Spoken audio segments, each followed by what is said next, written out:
सीधा साधा, क्योंकि हम ही हैं असली।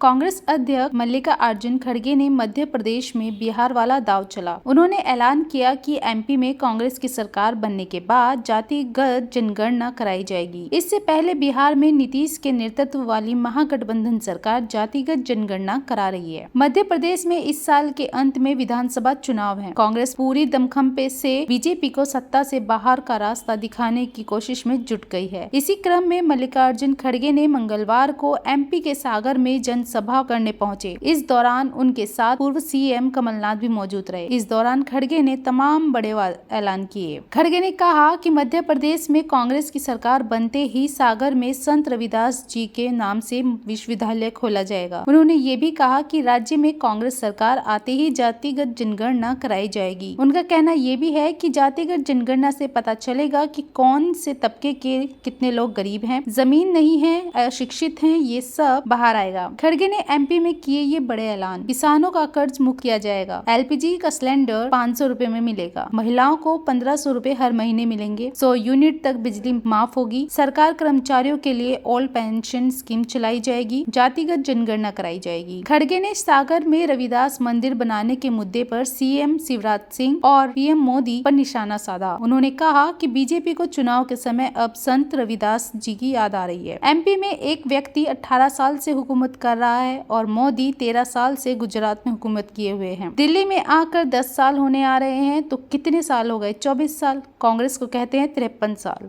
उससे आधा तो मोदी ने शासन किया। देखो, गुजरात में सबसे ज्यादा पिछड़ा हुआ राज्य गुजरात है। खड़गे ने कहा कि आजादी के लिए लड़ने वाले लोग कौन थे? क्या उस समय मोदी जी या शाह पैदा हो गए थे? इतनी बड़ी बड़ी बातें करते हैं। आजादी हमने दिलाई, संविधान हमने बनाया, फिर भी हमसे पूछते हैं कि हमने किया ही क्या है। आपने डर दिखाकर अपनी सरकार बनाई। जैसे एमपी में सरकार बनाई, वैसे कर्नाटक में सरकार बनाई। 16 विधायकों को पैसा दे रखा था, मंत्री बनने का लालच देकर सरकार बना ली। खड़गे ने ये भी कहा कि इनको सत्ता से दूर रखना होगा। अगर इन्हें सत्ता से दूर नहीं किया तो ये लोगों को बर्बाद कर देंगे। इनका काम ही है लोगों को बर्बाद करना। तो कांग्रेस अध्यक्ष मल्लिकार्जुन खड़गे के इस बयान पर अभी देखना बाकी ये है कि बीजेपी का बयान क्या आता है, क्योंकि देखा जाए तो कांग्रेस का जो महागठबंधन है उसमें एक दूसरे से लोगों का मनमुटाव चल रहा है, फूट पड़ चुकी है, बौखलाए हुए हैं। तो अभी आगे देखना ये है कि इस बयान पर बीजेपी क्या पलटवार करती है। तो ऐसी ही खबरों को सुनने और देखने के लिए जुड़े रहिए हमारे साथ। सीधा साधा न्यूज रूम से वंदना शर्मा की रिपोर्ट।